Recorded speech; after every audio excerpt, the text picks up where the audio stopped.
제가 어제요 저녁에 잠이 안 와갖고 KBS에서 천장지구라는 그 티베트 그 라사로 순례하는 거 2100km를 오체 투지하는 거야. 5걸음 걷고 절하고 2000km를 가는 걸 보면서요, 내가 신부 생활 이제 17년 했는데 그러니까 180일 동안 그렇게 하는 거야. 180일 동안. 저게 신앙이구나. 나는 너무 쉽게 간다. 나뿐만 아니라 천주교도 쉽게 가요, 안 가요? 지금 신앙생활 거저. 여러분들 이슬람교 정확하게 하루에 5번씩, 지금 라마단 기간 동안 해뜰 동안은 밥도 안 먹고 철저합니다. 우리는 거의 거저가요. 거의. 옛날에는 성당에 장개틀이라도 있어갖고 꿀키라도 했지. 요즘 또 이게 많이 안 친다고 장개틀 다 없어갖고 이제는 건방질대로 건방져 가는 거야. 계속 이제 꿀지도 않고. 그러니까 자꾸 우리가 신앙이라는 거하고는 자꾸 멀어지는 거예요. 그래, 나 하나 편안하면 되는 거야. 내 마음의 평화. 안 줘? 그럼 딴 데 가보는 거예요. 가봐도 그래도 천주교밖에 없는 것 같아. 가끔씩 들르는 교우들이 그래서 이제 생기는 거죠.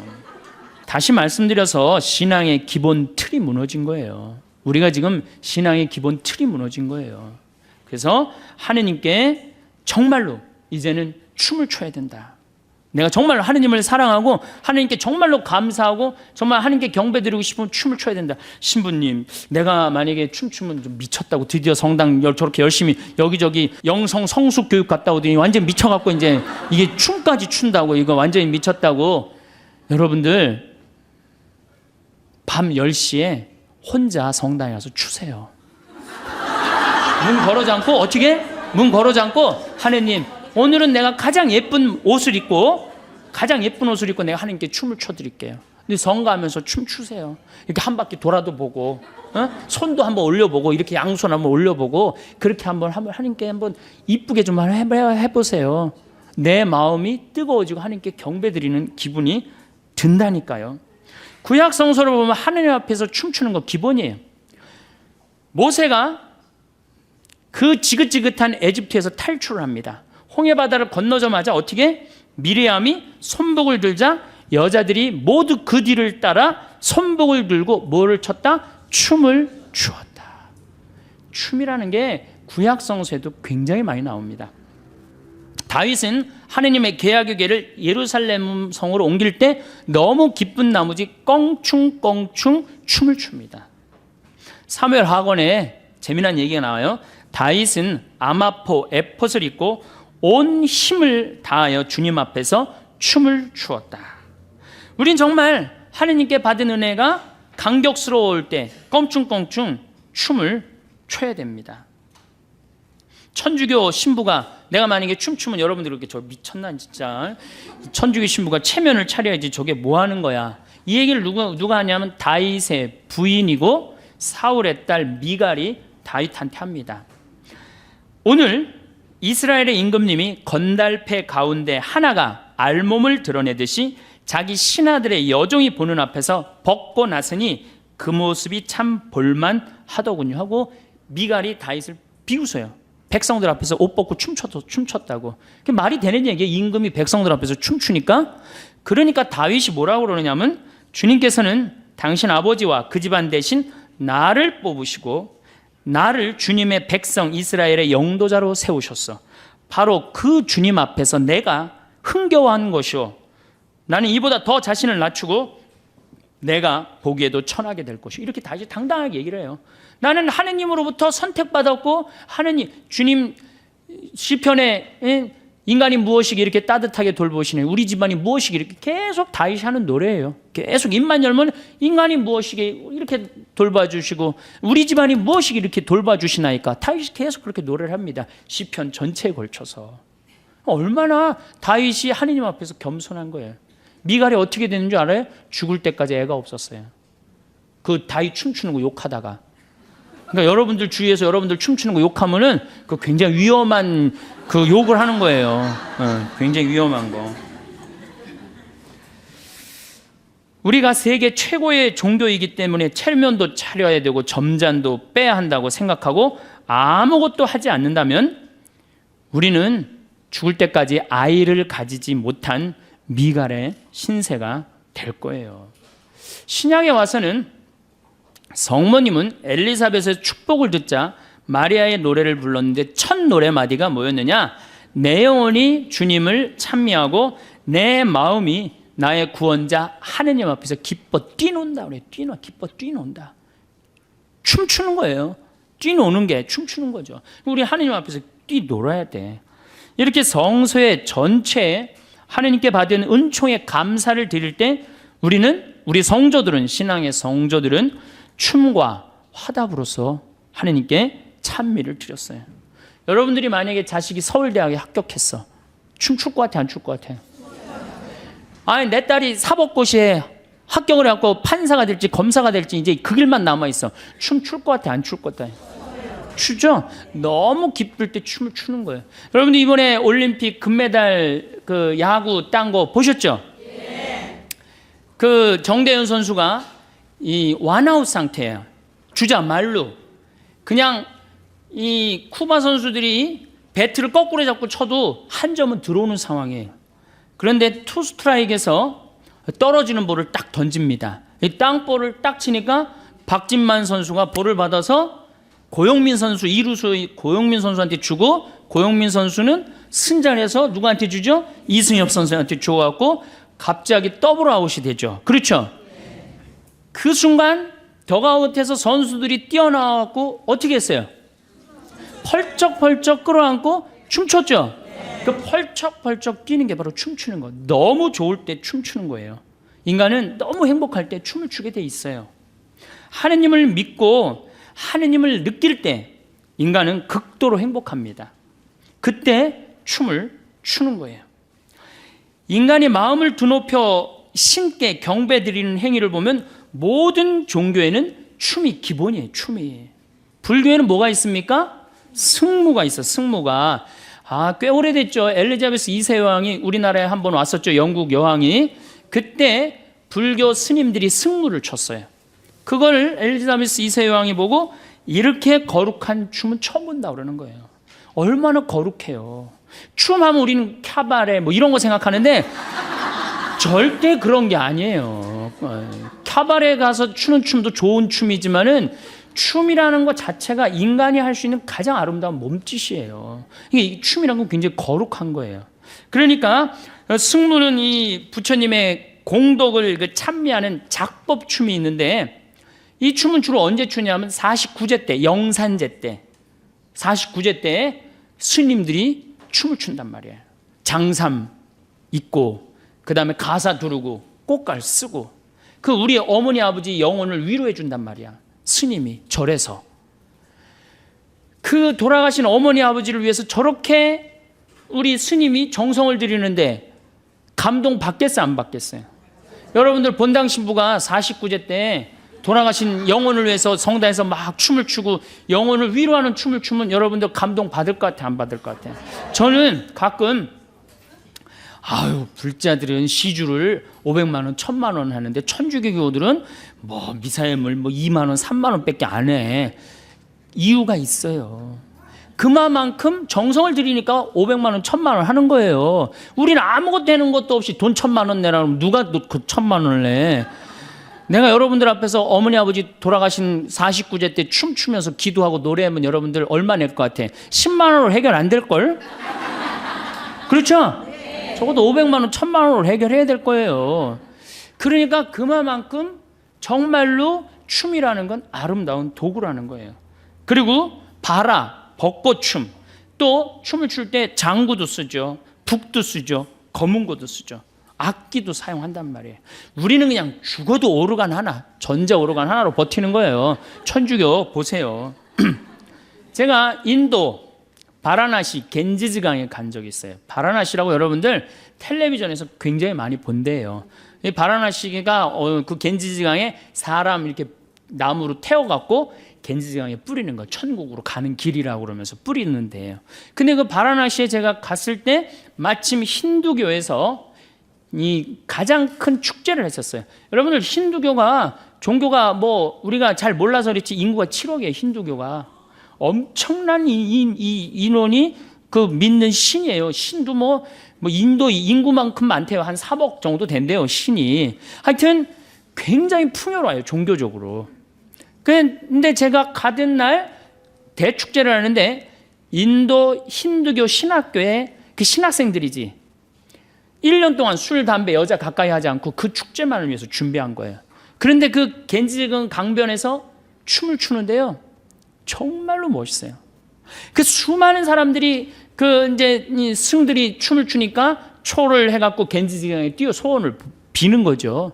한 3시간 정도 거의 그 축제를 하는데요. 시간 가는 줄 몰라요. 내가 너무 아름다워갖고 사진기 셔터를 막 그때 막 비님이 보슬보슬 왔거든요. 너무 터뜨려갖고 그게 나갔어요. 그 정도로 제가 혼이 빠졌어요. 저게 종교 행위구나.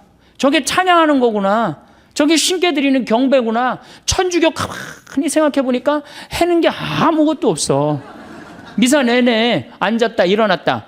심지어는 내가 미사에 왜 앉아있는 줄 모르는 사람들은 팔짱 끼고 다리 꼬고 있는 사람들도 있어요. 지금 어느 어전에 와서 지금 이 시간이 뭐 하는 시간인 줄도 모르는 거예요. 하느님께 경배드리고 위해서 내가 미사 참례를 나왔다라는 사실도 모르는 거예요. 참 너무너무 마음이 아파요. 근데 그건 교우들 탓이 아니야. 우리들 탓이야. 우리 신부들이 정말 아름다운 경배를 할 생각을 해야 되는데 우리들도 이제 뭐 저 같은 신부들이 그렇다는 거지 다른 신부님들은 좀 훌륭한 신부님들도 많죠. 하다못해 무당도 굿할 때 어떻게 해요? 춤을 춥니다. 또 저걸 쳤더니 무당의 한자를 보면은 하늘과 땅을 사람이 춤을 춰서 이어주는 게 무자예요. 한자에 무자예요. 그러니까 하다못해 무당도 춤을 춰서 누구를 기쁘게 해드려? 신을 기쁘게 해둔단 말이야. 여러분들 아프리카의 원시 부족들 그 무당이 거기서 제일 하는 게 뭐예요?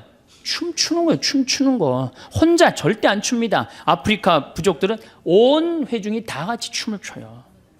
그러니까 춤이라는 게 종교 행위에서 절대적이란 말이야. 그런데 이 춤을 안 추는 종교가 있어요. 굉장히 점잖은 종교. 천주교가 춤을 안 춰요. 그래서 우리가 무당이 춤추는 걸 뭐라고 하냐면 신바람의 춤, 신명의 춤이라는 거예요. 신의 명의 춤이라는 거예요. 얼마나 정말로 저는 춤이란 건 굉장히 중요하다고 생각을 해요. 무당이 춤을 추면서 마을 공동체 연대의식도 사람이 이렇게 춤을 추면요 연대의식이 생기거든요. 그 끈끈한 그런 정도 느끼고 같이 똑같은 율동을 가지고 같이 춤을 추면 제가 신학교 때 또 그 청년들을 데리고 대동 축제 같은 거 할 때 같이 춤을 추면요 정말 하나가 되는 걸 느껴요. 거기 있는 교우들이 다 같이 우리 신학생들이든 그 본당 청년들이든 하나가 되는 걸 느껴요. 여러분들도 그런 거 못 느껴요? 강강 수월래하고 그럴 때 하나가 되는 거 느끼죠? 그만큼 춤은 사람을 하나로 묶어준단 말이야. 근데 우리는 그거를 하느님께 드러눕히지 않는 거죠. 저는 이 사각성당도 굉장히 마음에 안 들어요. 사각성당. 원통성당이 참 좋은 것 같아요. 왜냐하면 이렇게 둘러서서 서로 이렇게 뭔가 하나가 되는 느낌인데 사각은 뭐야? 저게 신부 있고 우린 뒤에서 구경하고 그거 그렇게 돼 있거든. 요즘 많은 개신교 그 교회들 한번 보세요. 안에가 다 둥그래요. 사각하고 원하고는 굉장히 많이 차이가 나요. 그래서 요즘은 제대를 많은 성당에서 제대를 어떻게 앞으로 쭉 빼갖고 교우들이 이렇게 둘러서 이렇게 할 수 있는 제대를 외국에 나가보니까 그런 제대들이 굉장히 많더라고요. 교우가 하나 되는 거지. 맨날 구경하는 거야? 성가대 뒤에 있어갖고 무슨 소리인지 뒤에서 그냥 들리고 이 성가대 뒤에 있는 구조도 내가 말씀드린 굉장히 안 좋은 구조예요. 앞에 있어야지 찬양대가 앞에 있어야지 왜 뒤에 있어? 그냥 뭐 어떤 옷을 입고 어떻게 찬미를 드는지 우리 못 보잖아요. 그러니까 경배가 안 되는 거예요. 개신교는 워십 댄스라고 하면 있어요. 워십 댄스, 경배 춤을 춘단 말이에요. 그래서 제가 이렇게 자료를 찾아보니까 성탄 때는 1부의 때는 말씀, 2부의 때는 워십 댄스로 다 같이 춤추면서 하나님께 제가 이 분당에 있는 교회 하나 청년 예배 가보니까 1000명이야. 1000명이 서서 1시간 동안 춤을 추면서 예배를 하더라니까요. 그러니까 1시간 하고 나면은 경배한 것 같아, 안 한 것 같아요? 경배한 것 같죠. 내가 예배 드린 것 같죠. 이번에 2008 부산 해운대에서 어웨크니스라는 개신교에서 찬양 경배 예배가 있었어요. 근데 그거를 또 보니까 그 해운대 넓은 데서 아이들이 춤추면서 울면서 기도하면서, 야, 우리 천주교 학생 미사를 가만히 생각을 해봤어요. 이 기둥도에 애들이 앉아갖고 그냥 주보 그냥 만지작거리고 그냥 어떻게 하면 얼굴 안 보이니까 고개 팍 숙이고 있다가 집에 이제 주보 하나 들고 가는 거예요. 증거물이라고. 나 성당 갔다 왔다 이걸로. 뭐라고, 너 갔다 왔어 안 갔다? 이거 내 주보 봐봐, 이거 갔다 왔지. 그냥 의무감에서 왔다 가는 거예요. 그러니까 점점 하느님과 하나 되는 그 길이 자꾸 멀어지는 거예요. 마음이 자꾸 안 뜨거워지는 거죠. 춤을 춘다는 거는 이게 어린아이와 같은 순수한 마음으로 하느님께 드러나는 거거든요. 자꾸 우리가 점잖으면 점잖을수록 이 마음이 이렇게 늙어가면 늙어갈수록 춥니까 안 춥니까? 절대 춤 안 춥니다. 영어의 워십이라는 단어를 보면은 섬김, 엎드려 부복함, 입맞춤, 존경의 자세예요. 이 경배는 바로 그런 거예요. 행위로 나와야지. 행위로 나와야 되는데 우리는 행위가 안 해요. 나는 내가 불교를 보면요, 정적인 종교가 아니에요. 불교는 굉장히 동적인 종교예요. 왜? 108배 하잖아. 108배. 그렇죠? 부처님 앞에서 108번 절하면서 이 사람들의 마음이 얼마나 깨끗해지는지 저는 알아요. 여러분들 예수님한테서 한 108배 한번 해봐. 마음이 얼마나 깨끗해. 아니 108번 왜 꼭 부처님한테만 해야 돼? 우리 천주교에서도 좋은 거는 갖고 와서 해야지. 온 세계가 다 좋은 거는 받아들여야 돼요. 108배, 3000배. 3000배면 아마 예수님에 대한 사랑, 내가 하느님께 받은 은혜가 너무 커. 춤춰야 돼, 안 춰야 돼요? 이제 출 거죠? 네. 그 낮에 가서 추지 말고 밤 10시에 가서 추려니까. 이렇게 춘 사람이 있어요. 1098년에 태어난 힐데가르트, 빙엔의 힐데가르트라고 수녀님이 그렇게 춤을 췄어요. 주일날은 예배를 드리고 가고 월요일날은 항상 성당에서 제일 예쁜 옷을 입고 그 앞에서 춤을 췄어요. 다른 사람 미쳤다고 그랬어요. 근데 그 수녀님이 뭐라고 그랬어요? 이렇게 아름다운 세상에 이렇게 나를 탄생하셔서 이렇게 나를 살게 해주신 하느님 앞에 내가 이렇게 춤을 춰서 하느님을 기쁘게 해드리지, 다른 어떤 언어로도 못한다는 거예요. 춤만이 하느님을 기쁘게 해드린다고 춤을 췄어요. 그리고 이 수녀님은 자기 수녀의 수녀님들 막 보석으로 막 치장해줬어요. 하느님 앞에 나설 때 어떻게 해라? 보석으로 가장 값지게 나서라는 거예요. 내가 우리 천주교들 우울한 건 내가 일찌감치 알고 있었지만은 서울 모본당에 굉장히 큰 성당에 한 1000명 정도 제 강의를 들으러 왔어요. 양복을 다 우중충한 걸 다 입고 온 거야. 까만. 그 자매님들도 이쁜 옷은 거의 안 입고 와서 우중충한 것만 다 입고 왔어요. 우울하니까 우리는 밝은 옷을 입고 성당에 갈 생각을 안 하는 거예요. 이쁜 옷을 입고 성당에 갈 생각을 안 하는 거예요. 어떻게 하면 우울해 보일까? 이걸 고민하는 사람들 같아. 그래갖고 그냥 전체가 우중충하더라고요. 그래서 이게 여러분도 한번 색깔을 보라고. 그랬더니 자기네들이 보고 웃더라고요. 우리들이 분위기가 이렇게 항상 가라앉아 있구나. 여러분들 유치원에 아이를 보냈어요. 여기 뭐 유치원 보낼 분들은 별로 안 보이긴 하지만, 그래갖고 이놈이 올챙이송을 배웠어. 그 유치원에서. 옆집에 놀러를 갔더니 얘가 개울가에 올챙이 한 마리 있고 막 그리고 춤을 추면서 엄마 앞에서 엉덩이를 실룩실룩 그리고 막 재롱을 펴. 이뻐요 안 이뻐요? 야, 이거 유치원에서 가르쳐줬냐? 예, 유치원에서 가르쳐줬고 내가 엄마 아빠한테 지금 쳐드리는 거예요. 집에 와갖고 똑같이 유치원 다니는 아이한테 너 올챙이 소 좀 한번 해봐라. 나 싫어, 엄마. 하기 싫어. 밥이나 줘. 아니, 죽으라고 돈 벌어갖고 유치원 보내갖고 옆집에는 춤추는데 나한테 재롱 좀 떨으라고 그랬는데 춤 안 추고 입이나 이렇게 내놓고 밥이나 달라고 과자나 사달라고 그러면은 걔 이쁠 것 같아 안 이쁠 것 같아요?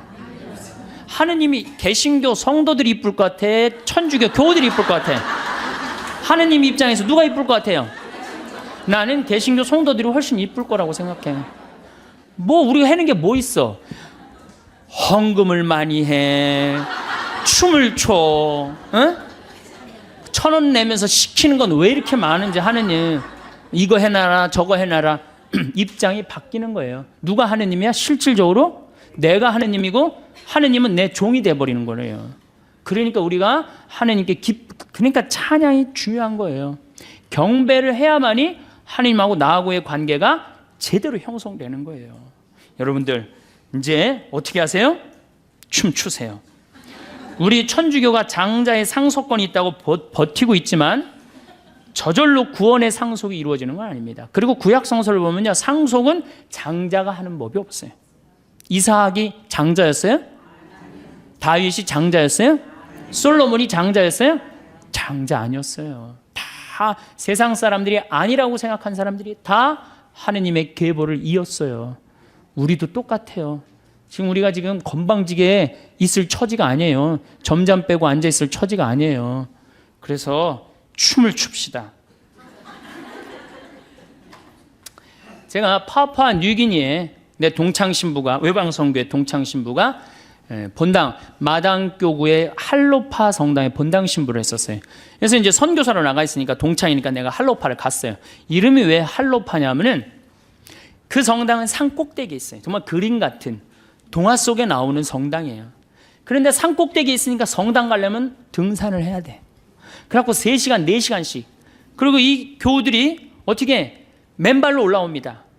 맨발로 올라와. 옷도 성당 주일날 입는 옷은 하얀, 평상시엔 거의 옷도 안 입고 있어. 다 그냥 정말 가슴도 막 다 그리고 다니는데 주일날만은 옷을 다 싸들고 와요. 그래갖고 산 꼭대기에 딱 올라오면은 바로 하늘하고 맞닿아 있는 데가 성당이에요. 그래서 헬로 파파, 하느님 안녕. 그래서 성당 이름이 할로파 성당이에요. 할로파 성당. 거기 성당에 갔는데 내가 이제 주일인데 내가 이제 그 화면을 나중에 이 평화방송하고 해갖고 보여주고 싶은데 16, 17살짜리 아이들이 춤을 추면서 성서를 들고 나오는데요. 이야, 정말로 아름답더라고요. 이게 하느님께 경배 드리는 거구나. 나는 하느님께 헛경배 드렸다, 이제까지. 너무 아름답더라고요. 헌금을 하는데 또 아이들이 탁 바구니, 꽃, 뭐 이런 거 막, 뭐 포도주, 뭐 빵 이런 거 탁 해갖고 춤을 추면서 나오는데요. 이야, 정말 너무너무 아름답더라고요. 하느님이 정말로 기뻐하시겠구나. 그러니까 이게 한국 이렇게 보다가 딱 할로파 보면은 그쪽으로 눈이 그냥 팍 꽂히실 것 같은 생각이 들더라고. 한국에 뭐해? 한국에서는. 우리 이제 정말로 하느님께 경배 드려야 돼요.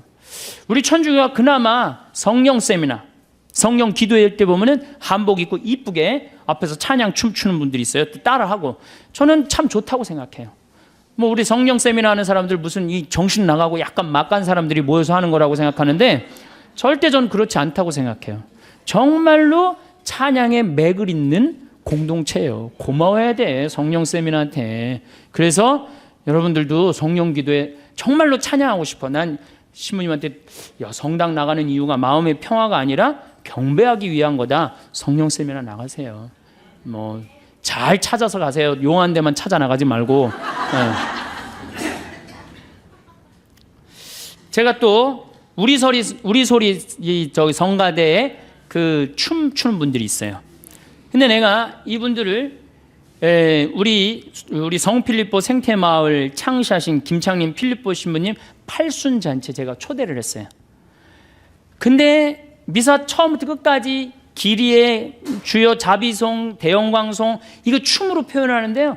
너무 아름답더라고요. 그때 개신교 성도들도 신부님 아는 분들이 많이 왔는데 그걸 보고 완전히 반했다는 거예요. 천주가 이렇게 아름다운 게 있는지 몰랐다고.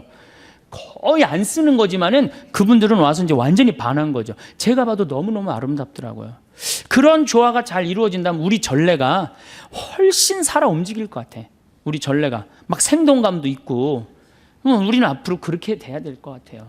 그런데 여러분들이 영적 성숙 세미나 받는 여러분들이 맨 앞장을 쓰셔야 될 것 같아. 앞장 쓸 자신 없으면 후원이라도 좀 하고. 그거 굉장히 중요합니다. 그런 것들이. 춤으로라도 찬양을 드리지 않는다면 성가로라도 찬양을 드려야 되는데 천주교 성가 소리를 들어보면 복장이 터져요. 제가 정말 많은 성당에 가서 피정지도 참 많이 하는 편이에요. 참 많이 하는데 성가 소리 들어보면 그냥 막 미치겠어요. 그래서 제가 평화방송에서도 내가 한번 얘기했지만 내가 이 성가 그렇게 따라 부르다가 죽을 뻔한 적 여러 번 있어요. 언제 숨 쉬어야 되는지 몰라갖고. 대표적인 성가 156번 주여 임하소서, 151번 이거 한번 보면요, 야 이 노래 난 이거 부르다가 몇 번 죽을 뻔한 적 있어요. 정말로. 어떻게 부르느냐? 주여. 꺾긴 또 왜 꺾어? 임하소서 내 마음. 그 다음에는 뭐가 아이고 이런 분위기예요. 예. 개신교 이거 정말로 빨리 불러요. 어떻게 부르냐면 주여 임하소서 내 마음에 암흑에 헤매는 한 마리 양을 태양과 같으신 사랑의 빛으로 오소서 오 주여 찾아오. 얼마나 좋아요. 힘들지도 않고 쉽죠? 근데 우리 이거 어떻게 불러? 이 청승을 떨면서 불러요.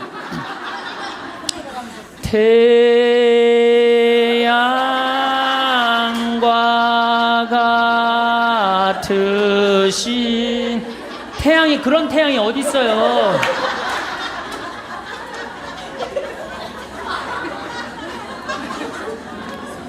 개신교는 성가라고 안 그럽니다. 찬송가라고 그래. 찬송한다 이거야. 그 다음에 성가대도 뭐라 그래? 찬양대라고 그래. 찬양대. 우린 성가야. 우린 거룩해야 돼. 거룩해야 돼. 그래서 우리가 부르는 노래들이 주로 하이든, 베토벤, 슈베르트 이런 사람들하고 놀아요.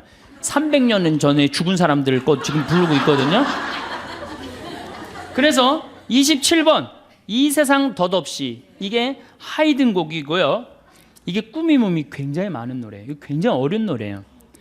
풀잎 끝에 맺혀진 이슬방울같이 이 세상의 모든 것 덧없이 지나네. 이렇게 불러야 되는데 이걸 어떻게 불러? 풀잎 끝에 맺혀. 그러니까 이게 힘들으니까 성가를 안 부르는 거예요. 그리고 우리는 놀아도 하이든 고전파하고만 놀아요. 고전파. 32번 언제나 주님과 함께. 이것도 하이든 곡이에요. 언제나 주님과 함께 산다면 우리는 얼마나 행복되리. 사랑의 주 예수 홀로 모시고 영원히 여기서 살고 지고. 사랑의 주 예수 홀로 모시고 영원히 여기서 살고. 이런 기분으로 해야 되는 노래거든요. 근데 우리 어떻게 불러 이거? 언제나 주님과 이렇게 부르면 나중에 어떻게 되는 줄 알아요? 이게 홀로 모시고 영원히 안 불러요. 힘들어요. 천천히 하니까 안 부르는 거예요. 그러니까 성가도 현대인의 심성에 맞는 곡을 불러야 되는데 우리는 이게 1700년도에 태어난 분들, 이게 하이든이 베토벤, 모차르트와 더불어 3대 고전파야. 고전파. 이 노래를 아직도 부르고 있단 말이야. 물론 이게 나쁘다는 게 아니에요. 듣기는 좋지만 부르기가 굉장히 어렵고 해석을 잘해야 되는데 우리 해석할 능력 있어요 없어요? 무슨 하이든이 누군지도 모르고 몇 년도에 죽어갖고 몇 년도에 태어난지도 모르는데 어떻게 해석을 해? 내가 제일 부르기 싫은 노래 구세주 빨리 오세요. 이 노래 정말로 구세주 빨리 오사 어두. 왜 이렇게 길어? 이거 2절까지 막 승질 나잖아요. 태장성가 2절까지 3절까지 하고. 이게 빨리 오래는 곡인지 빨리 올지 말래는 곡인지 헷갈릴 때도 많아요. 이 노래 그렇게 부르면 안 돼요. 구세주 빨리 오사 어둠을 없이 하며 동정 마리아에서 탄생하옵소서.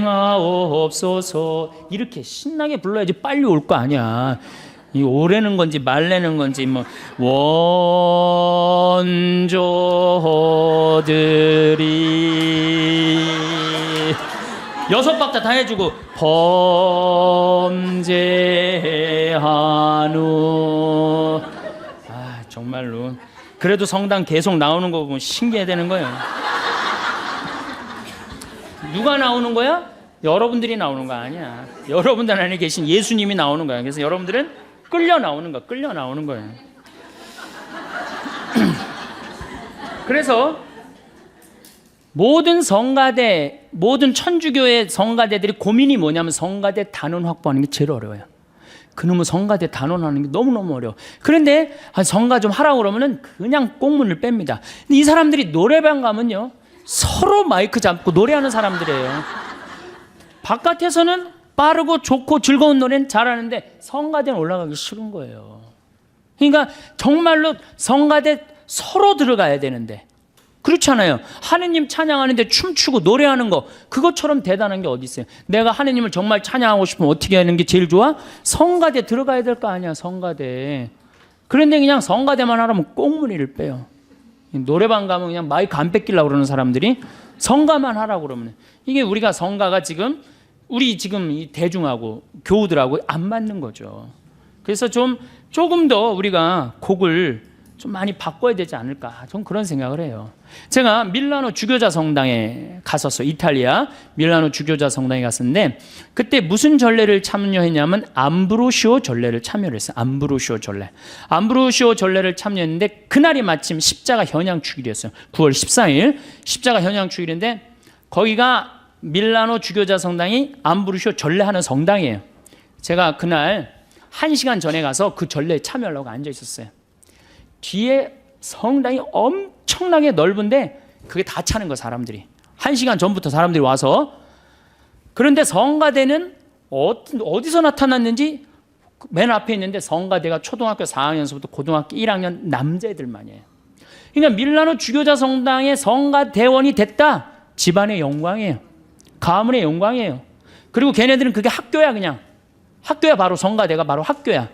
나가서 버스를 보니까 버스도 틀려요. 얼마나 버스가 멋있는지.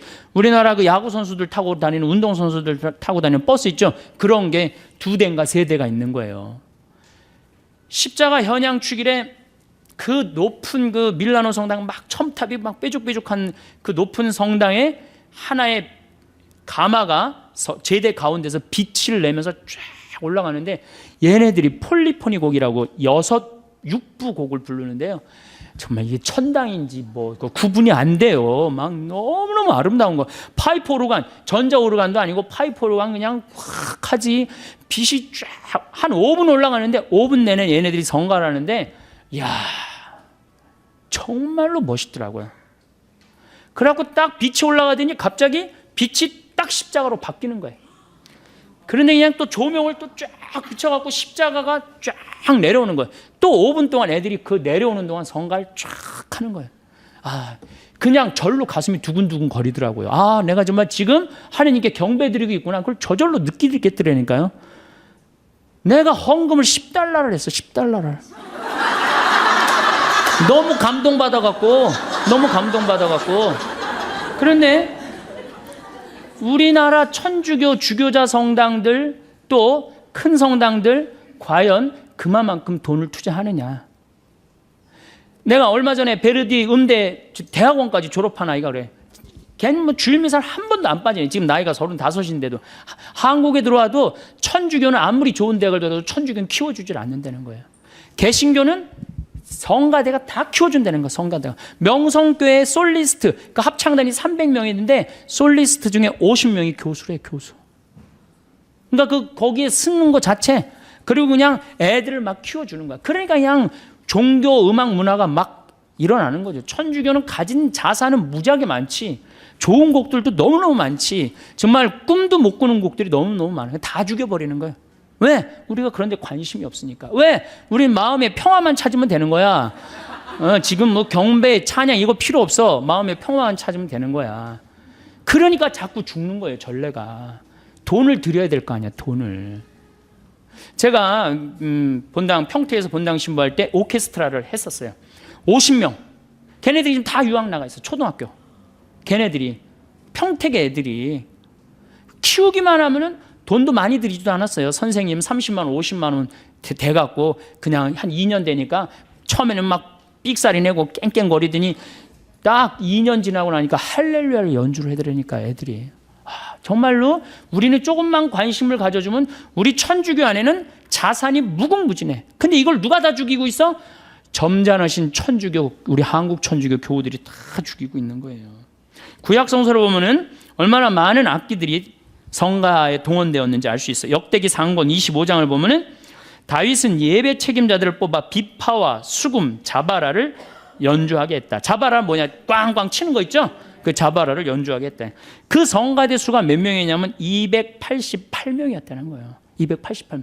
나는 명동 성당에서 한 번도 주일 예배 미사를 못 봤는데 명동 성당에 몇 명이나 될까요? 한 200명 되나요? 200명도 더 돼요? 예, 성가대가. 솔로몬 시대에 가서는 찬양 규모가 더 커집니다.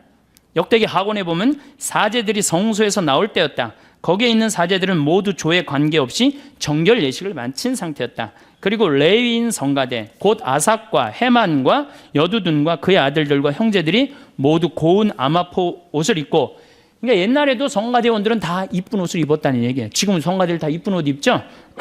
자바라와 수금과 비파를 들고 제단 동쪽에 늘어서 있었다. 그들 곁에 나팔수 사제, 성가대를 사제라고 표현해요.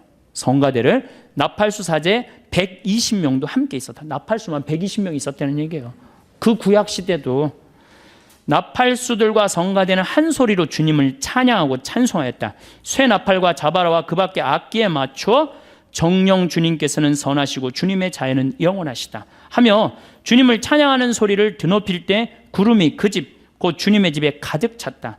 사제들은 그 구름 때문에 서서 일을 할 수가 없었다.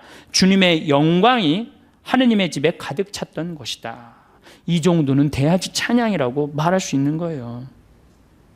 근데 우리가 주님 앞에 찬양을 드리기 위해 뭘 갖고 나와 있어요? 주님 앞에 찬양을 드리기 위해서 정말로 뭔가를 해야 되는데 우리는 안 하는 거예요. 안 하는 거. 그래서 제가 말씀드렸듯이 종하고 주인이 바뀌었어. 누가 우리를 찬양해주고 누가 우리를 경배해줘? 하느님 우리를 찬양해주고 하느님 우리를 경배해주는 거, 마음의 평화 얻으시라고 계속.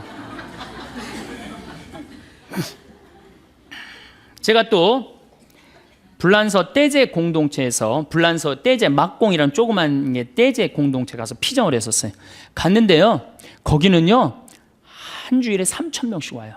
근데 종교 구분 없어요. 천주교 개신교 다 와도 상관없어요. 그런데 거기 가보니까 또 밀라노는 엄청난 전례인데 거기는 성가가 아주 단순해. 내가 그 악보를 갖고 왔는데 지금 그 악보를 안 갖고 들어왔는데 음이 딱 한 음절이야. 그걸 계속 반복하는데 모든 사람들이 감동받는 거예요. 그래갖고 아침 7시, 낮 12시, 저녁 7시 미사 있어요. 그걸 하는데 그 수많은 사람들이 거기서 감동을 받고 그 차고 넘친단 말이에요. 그 하느님께 찬양 드리는 거, 하느님께 경배 드리는 거, 단순한 이유 하나로 온 세계 사람들이 다 모인다는 얘기예요. 아마 우리 천주교도 오로지 찬양이라는 이름만 피정집이 딱 운영돼 갖고 어느 누구나 가서 찬양 드릴 수 있고 경배 드릴 수 있다. 아마 잘 될 것 같지 않아요? 난 잘 될 것 같은데. 우리 교우들이 장을 안 펼쳐줘서 그렇지 장만 펼쳐주면 정말로 휴가 때 어떻게 가서 난 이번에는 난 올 여름 휴가는 하나님께 찬양 드리는 게 내 프로그램이야. 그래갖고 딱 찬양 드리고 오면 얼마나 행복하겠어. 내가 받은 은혜 하나님께 다시 돌려드리고 찬양 드리고 춤추고 노래하고 왔다. 전 그건 최고의 피정이라고 생각드려요. 이게 우리 천주교 교우들은 이게 몸도 마음도 아무것도 안 움직이고 뭐만 이게 최고가 돼 있어. 귀만 이게 완전히 그냥 최고가 되는 귀만. 제가 또 네오 까테꾸메나토라고 있는 로마에 있는 전례예요. 전 가족이 함께 미사를 처음부터 끝까지 노래로 찬송을 합니다. 전 가족이. 그래서 가보니까 한 300명이 어린아이, 어른, 할머니, 할아버지 다 같이 미사를 드리는 거예요. 3시간을 드리는데요. 너무너무 아름다워. 처음부터 끝까지 다 노래예요. 성부와 성자와 성령의 이름으로 아멘. 다 노래로 하는 거예요. 주님께서 여러분과 함께. 그러면 또한 물론 이태리 말로 하는 걸 내가 한국말로 지금 하는 거지만은 그렇게 처음부터 끝까지 3시간을 노래하는데 시간 가는지 몰라요. 근데 제가 깜짝 놀란 게 북 7대 아이들이 추는 거예요. 초등학교, 중학교 아이들이. 아버지하고 아들하고 기타 7대 치고, 그리고 악기가 없는 사람들은 박수로 맞추고, 그 다음에 큰 애들은 트라이앵글 집에서 캐스터네츠 갖고 와갖고 그렇게 해갖고 그냥 3시간 내내가 그냥 춤추고 그냥 찬미 드리는데 너무너무 좋더라고요. 근데 우리는 이게 찬양도 천주교는 이상하게 해요. 그럼 주일학교 애들 따로 엄마 따로 안 가요. 다 같이 가족이 가지. 우리처럼 따로 안 가요. 우리는 참 신기해요. 주일학교든 주일학교 가서 열심히 하고, 아들은 청년에서 열심히 하고, 엄마는 레조 열심히 하고, 아버지도 형제 모임 열심히 다 성당에서 열심히 하는데 집에만 딱 들어오면은 성당 안 다니는 척 하는 거예요. 집에만 들어오면 성당 안 다니는 척 해요. 야, 오늘 우리 순교자 성월이니까 오늘 자기 전에 우리 촛불 켜놓고 우리 순교자 찬가 부르고 오늘 우리 자자. 이런 거 안 한단 말이야. 성당에서 무지하게 열심히 하는데 성당만 들어오면, 집에만 들어오면 성당 안 다니는 척 한단 말이야. 제가 강원도 평창 생태마을에서 떼제기도 하고 춤은 제가 만들었어요. 제가 만들어갖고 우리 교우들한테 오늘은 특별하게 하느님께 춤도 추고 찬양도 드리자고. 신부님 기도 시간이 얼마나 하면 2시간 정도 걸릴 거. 2시간을 어떻게 해, 신부님? 뭐 우리가 1년에 한 번 이렇게 놀러 왔는데 2시간이나 기도하면 어떻게 해요? 1시간으로 줄여주세요. 대부분의 진행자들이 와서 저한테 그래요. 그럼 1시간으로 해보자. 그 대신 선택은 여러분들이 하는 거니까 기도를 해보자. 대개 그렇게 지루할 것 같은 기도 시간이 3시간 항상 걸려요. 그리고 더 하려고 그래. 난 자러 가야 되는데 막 더 하려고 그래. 왜? 내가 기도를 하고 하느님을 찬양하다 보면 시간 가는 줄 몰라요. 그리고 기쁘고 즐겁고. 그러니까 2시간 그러면 눈이 이만해진 거. 2시간이나 기도한다고 그러니까. 그리고 1시간으로 줄여달라고 와서 그러고. 그리고 막상 해보면 어떻게 돼? 3시간도 한단 말이야. 요즘 우리 한국 천주교 뭐 신상옥 씨, 또 현정수 신부, 또 우리 후배 김태진 신부들이 좋은 곡들 많이 갖고 요즘 청년들이 그런 분위기로 많이 업이 돼 있어요. 그래서 저는 이런 분위기가 정말로 많이 유지됐으면 좋겠어. 우리 천주교교들은 춤도 안 춰, 노래도 안 해. 정말 편안한 신앙인 생활하고 있는 거죠. 저는 아무리 생각해도 우리 천주교 교우들이 지금도 굉장히 많이 왔잖아요. 이게 기적이라고 생각해요. 뭐 사실 뭐가 있어. 우리가 기적 아니에요. 주일매달 꽉꽉 차는 거면 기적이야. 그 이유는 딱 한 가지야. 성체 성사 때문에. 성체. 예수님이 내 안에 들어와서 내 안에 사시기 때문에 그 기운으로 우리가 사는 거예요. 여러분들 정말로 성체 감사해야 돼. 성체. 우리가 예수님을 주님이라고 부르는 이유는 예수님을 주인님으로 모시겠다는 고백이에요. 주님이라고 부르기는 하지만 진정한 종은 예수님이 되어 있어요.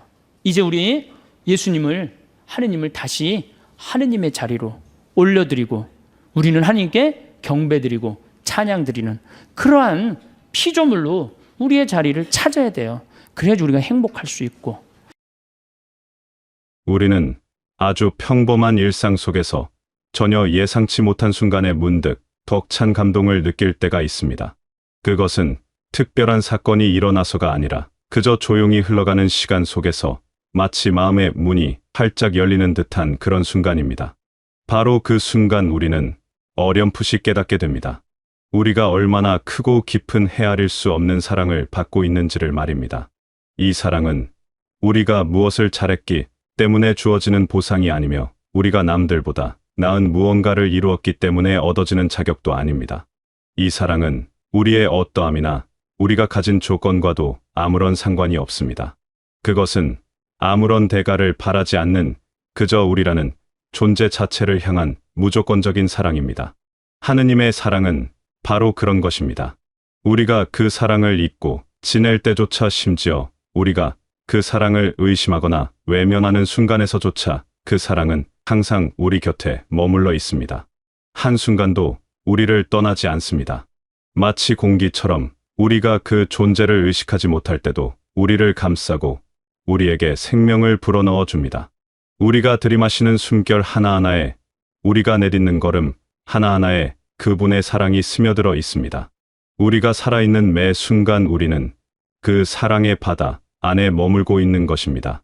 우리가 미처 알아보지 못할 때도 그 사랑은 우리를 조용히 감싸고 있습니다. 우리가 삶의 무게에 눌려 슬픔에 잠겨 있을 때도, 외로움에 지쳐 힘겨워할 때도 그 사랑은 변함없이 우리를 지켜보고 있으며 우리 곁에서 함께 아파합니다. 우리가 그 사랑을 전혀 느끼지 못한다고 생각하는 그 순간에도 그 사랑은 우리를 향해 가장 뜨겁게 불타고 있습니다. 그것은 결코 변하지 않는 영원한 사랑입니다. 바위처럼 굳건하고 바다처럼 깊어서 우리의 얕은 생각으로는 그 끝을 가늠할 수조차 없습니다. 그 깊고 놀라운 사랑을 문득 깨닫게 되는 순간, 그것이 바로 우리 삶에 찾아오는 가장 복된 은총의 순간입니다. 그 크신 사랑을 아주 조금이나마 깨닫고 나면 우리가 바라보는 세상이 이전과는 다르게 보이기 시작합니다. 이전에는 그저 무심코 지나쳤던 모든 것들이 새롭고도 특별한 의미로 다가옵니다. 우리가 얼마나 많은 것을 이미 선물로 받았는지, 얼마나 풍요로운 삶을 누리고 있는지 하나하나 헤아리게 됩니다. 우리는 스스로 가진 것이 부족하다고 여기며 불평할 때가 많고, 다른 사람이 가진 것을 부러워하며 우리 자신을 초라하게 느낄 때도 있습니다. 하지만 우리 자신을 가만히 그리고 정직하게 들여다보면 우리는 이미 세상 그 무엇과도 바꿀 수 없는 것들을 가진 참으로 부유한 사람입니다. 오늘 하루 다시 새로운 아침을 맞이하며 잠에서 깨어나 눈을 떴다는 사실, 어제의 우리가 오늘의 우리로 무사히 이어져 있다는 이 생명의 신비가 얼마나 놀라운 기적인지 모릅니다. 그저 숨을 쉴 수 있다는 이 단순한 사실 하나만으로도 우리는 이미 가장 큰 선물을 받았습니다. 푸른 하늘을 바라볼 수 있다는 것, 흘러가는 흰 구름의 평화로운 모습을 볼 수 있다는 것, 이 모든 것이 결코 당연한 것이 아닙니다. 창밖에 내리는 빗소리를 들을 수 있고, 바람이 나무잎을 스치는 소리를 들을 수 있다는 것도 놀라운 축복입니다. 이처럼 평범하기 그지없는 우리의 일상이 사실은 수많은 기적과 선물로 이루어져 있음을 깨닫게 됩니다. 우리 곁에는 또한 따뜻한 마음을 나눌 수 있는 이웃들이 있습니다. 서로의 눈을 바라보며 말없이 작은 미소를 건넬 수 있고, 다정한 목소리로 서로의 안부를 물어주는 사람들이 곁에 있습니다. 우리가 힘들 때 조용히 곁을 지켜주며 잡아주는 따뜻한 손길이 있습니다. 우리는 이러한 관계 속에서 보이지 않는 하느님의 사랑이 어떻게 우리 삶에 구체적으로 스며들고 있는지 봅니다. 그분은 사람을 통해 우리에게 위로를 건네시며 사람의 손길을 통해 우리를 어루만져 주십니다. 우리는 결코 혼자가 아닙니다. 우리는 보이지 않는 사랑의 끈으로 서로 단단히 연결되어 있으며 서로가 서로에게 그분의 사랑을 전하는 선물이 됩니다. 무엇보다 우리에게 그분을 알아볼 수 있는 마음, 그분의 사랑을 느낄 수 있는 신앙을 주신 것이 가장 큰 감사입니다. 삶이 뜻대로 되지 않아 힘들고 막막하게 느껴질 때 그분께 온전히 의지할 수 있다는 사실이 우리에게 얼마나 큰 힘과 위로가 되는지 모릅니다. 우리의 연약함과 부족함을 있는 그대로 솔직하게 드러낼 수 있는 분이 계시다는 것, 우리의 마음을 그분께 열어 보이며 기도할 수 있다는 것은 참으로 복된 일입니다. 기도는 우리가 결코 혼자가 아님을 확인하는 가장 거룩한 시간이며, 그분의 크고 따뜻한 사랑 안에 우리가 얼마나 단단히 뿌리내리고 있는지를 느끼는 시간입니다. 우리 삶에서 만나는 피할 수 없는 어려움조차 이 감사의 시선 안에서는 새로운 의미로 다가옵니다. 고통이나 시련이 우리를 무너뜨리기 위해서만 존재하는 것이 아님을 봅니다. 물론 고통은 그 자체로 힘겹고 피하고 싶은 것이지만, 우리는 그 고통의 시간을 통과하며 더 깊은 것을 발견하기도 합니다. 시련은 오히려 우리를 더 깊은 성찰로 이끌 수 있으며 우리의 교만함을 꺾고 더욱 겸손하게 그분 앞에 무릎 꿇게 합니다. 그리하여 마침내 그분의 사랑에 더 가까이 다가가게 하는 소중한 도구가 될 수 있습니다. 우리 삶의 모든 순간, 기쁨의 순간이든 슬픔의 순간이든 그 모든 것이 그분의 선하신 계획과 사랑 안에 있음을 믿게 됩니다. 우리가 지금 당장 다 이해할 수 없을지라도 그분께서는 모든 것을 합하여 가장 선한 길로 우리를 이끌고 계심을 신뢰하게 됩니다.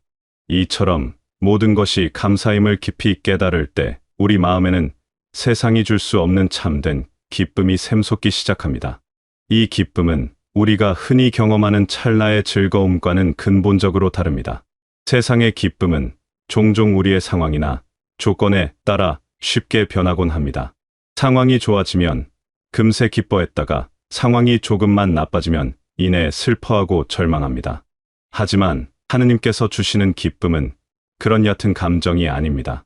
그것은 우리의 영혼 가장 깊은 곳에서부터 잔잔하게 솟아나 우리의 존재 전체를 가득 채우는 마르지 않는 샘물과 같은 평화입니다. 그 어떤 것엔 폭풍우 속에서도 우리 영혼의 중심을 단단히 붙들어 주는 흔들리지 않는 깊은 기쁨입니다. 이 기쁨은 우리 마음 속에만 가만히 머무르지 않고 자연스럽게 밖으로 흘러나옵니다. 이것이 바로 우리가 드리는 찬미의 마음입니다. 우리의 존재 자체가 그분의 사랑을 노래하는 기쁨의 노래가 됩니다. 이는 억지로 만들어내는 감정이 아니며 다른 누군가에게 보이기 위한 형식적인 표현도 아닙니다. 마음 깊은 곳에서 저절로 우러나오는 그 사랑에 대한 가장 순수한 응답입니다. 우리는 아름다운 자연을 바라보며 그 위대하심과 솜씨를 찬양하게 됩니다. 장엄하게 지는 붉은 노을 속에서 그분의 영광을 보고 밤하늘을 가득 수놓은 별들의 반짝임 속에서 그분의 무한하심을 느낍니다. 길가에 핀 작은 풀잎 하나에 담긴 생명의 신비에 감탄하며 그 모든 것을 만드신 그분의 지혜에 경탄합니다. 우리의 삶 자체가, 우리의 일상 자체가 그분의 살아계신 사랑을 증거하는 아름다운 찬미가 될 수 있습니다. 우리가 건네는 따뜻한 말 한마디가, 우리가 짓는 부드러운 표정 하나가 그분의 사랑을 전하는 소중한 도구가 됩니다. 미사 안에서 공동체와 함께 바치는 기도와 성가는 더욱 깊은 울림으로 다가옵니다. 이전에는 그저 입으로만 따라 부르던 성가 가사 하나하나가 이제는 우리 마음의 절절한 고백이 되어 하늘에 울려 퍼집니다. 함께 기도하는 이들의 모습 속에서도 그분의 사랑을 느낍니다. 우리는 모두 그분의 사랑을 똑같이 받고 있는 소중한 자녀들로서 한 마음으로 그분을 찬양하는 거룩한 기쁨을 나눕니다. 이 깊은 기쁨은 우리 삶의 슬픔이나 고통을 마법처럼 없애주는 것은 아닙니다. 우리는 여전히 삶의 무게를 느끼고 때로는 아파하며 눈물 흘리고 외로움에 몸서리칠 때도 있습니다. 하지만 이 기쁨은 그 모든 것을 넉넉히 이겨낼 수 있는 힘을 줍니다. 가장 칠흑 같은 어둠 속에서도 절망하지 않고 저 멀리서 비추는 작은 빛이라도 바라볼 수 있는 희망의 눈을 뜨게 합니다. 가장 힘든 순간에도 우리 곁에서 우리 손을 굳게 잡고 함께 하시는 그분을 신뢰하게 합니다. 그분께서 주시는 기쁨은 우리의 상황이나 조건에 흔들리지 않는 영혼의 깊은 평화이기에 우리는 이 평화 안에서 비로소 진정한 자유를 누립니다. 더 이상 세상의 헛된 소리에 휘둘리지 않으며 다른 사람의 시선이나 평가에 얽매이지 않습니다. 오직 그분의 크신 사랑 안에서 어린아이처럼 순수하게 기뻐하고 마음껏 그분을 찬미할 뿐입니다. 이제 이 벅찬 감사와 기쁨을 우리 마음속에 그저 스쳐가는 감동이 아니라 우리 삶의 가장 굳건한 뿌리로 깊이 간직하는 것이 중요합니다. 이것이 앞으로 우리의 남은 날들을 이끌어가는 가장 큰 힘이자 빛이 될 것입니다. 이 깨달음이 한순간의 감격으로 사라지지 않도록 우리는 매일의 삶 속에서 이 감사를 새롭게 발견하고 되새겨야 합니다. 우리의 특별한 행위나 위대한 노력이 필요한 것이 아닙니다. 그저 우리 존재 자체가 그분의 크신 사랑을 남김없이 받고 있음을 매 순간 기억하는 것, 이 사실 하나만으로도 우리는 이미 충분히 가치 있고 더없이 행복한 존재입니다. 이 세상 어떤 지혜에도 이 진리보다 더 큰 위로를 줄 수 없으며 이 믿음보다 더 굳건한 반석은 없습니다. 우리의 존재가 그분의 사랑에서 시작되었고 우리는 그분의 눈에 넣어도 아프지 않을 만큼 귀한 자녀입니다. 이 사실을 매 순간 기억하며 살아가야 합니다. 앞으로 우리 앞에 어떤 일이 펼쳐질지, 어떤 예기치 못한 어려움이 파도처럼 밀려올지 우리는 알 수 없습니다. 때로는 몸이 아플 수도 있고 마음이 한없이 외로울 수도 있습니다. 하지만 그때마다 오늘 우리가 깨달은 이 영원하고 변함없는 사랑을 기억해야 합니다. 우리를 향한 그분의 따뜻한 시선이 단 한순간도 우리를 떠나지 않음을 굳게 믿어야 합니다. 그 사랑이 우리를 언제나 붙들어 주고 가장 안전한 길로 지켜줄 것입니다. 우리의 삶, 모든 순간이 우리가 내쉬는 숨결 하나하나가 그분께 드리는 끊임없는 찬미가 될 수 있습니다. 아침에 눈을 뜨는 순간부터 밤에 편안히 잠자리에 드는 순간까지 우리의 모든 일상이 감사의 기도가 될 수 있습니다. 밥을 먹을 때도, 길을 걸을 때도, 묵묵히 나의 일을 할 때도 그 모든 평범한 순간에 감사의 마음을 담을 수 있습니다. 특별한 무언가를 이루지 않아도 좋습니다. 세상이 알아주는 무언가를 갖지 않아도 괜찮습니다. 그저 오늘 하루 이 넘치는 감사 안에 기쁘게 머무는 것, 그분의 한없는 사랑 안에 아이처럼 평화롭게 머무는 것, 그것이야말로 우리가 드릴 수 있는 가장 진실한 경배요, 가장 향기로운 찬양일 것입니다. 여러분은 이미 그 자체로 충분히 사랑받고 있는 이 세상 그 무엇과도 바꿀 수 없는 가장 소중한 존재입니다. 여러분의 존재 자체가 하느님께서 주신 가장 큰 선물입니다. 여러분의 삶 구석구석에는 아직 미처 발견하지 못한 셀 수 없이 많은 은총의 선물들이 보석처럼 놓여 있습니다. 매일 눈을 뜨고 마음을 열어 그 빛나는 선물들을 하나하나 발견하는 기쁨이 여러분의 하루하루에 가득하기를 빕니다. 혹시 지금 여러 가지 이유로 마음이 지치고 외롭고 힘든 시간을 보내고 있는 분이 계시다면 그런 여러분을 그분께서 얼마나 더 깊고 애틋하게 사랑하시는지 꼭 기억하셨으면 합니다. 여러분이 어떤 상황에 처해 있든지 그 사랑은 결코 변하지 않습니다. 여러분은 단 한순간도 결코 혼자가 아닙니다. 그 크고 넓으신 언제나 우리를 향해 열려있는 사랑의 품 안에서 매일 따뜻한 위로와 새롭게 살아갈 힘을 풍성히 얻으시길 바라겠습니다.